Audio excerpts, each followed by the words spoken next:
Welcome to J news Telugu. పూర్ణాహుతితో ముగిసిన పవిత్రోత్సవాలు. అన్నమయ్య జిల్లా పుంగనూరు పట్టణంలోని శ్రీ కళ్యాణ వెంకటరమణ స్వామి ఆలయంలో 3 రోజులుగా శాస్త్రోక్తంగా నిర్వహించిన పవిత్రోత్సవాలు సోమవారం పూర్ణాహుతితో ముగిశాయి.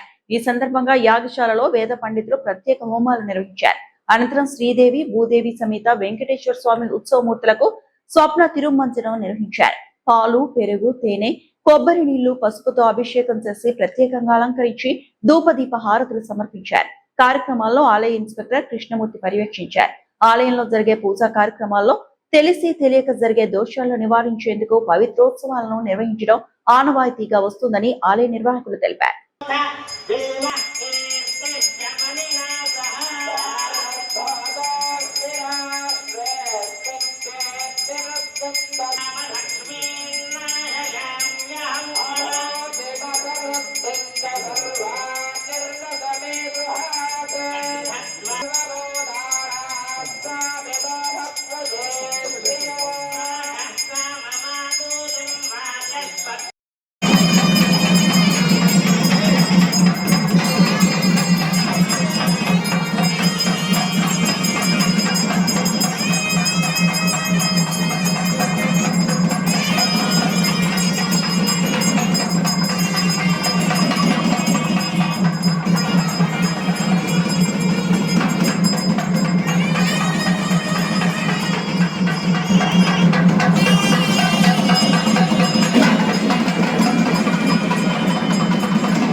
Saripoto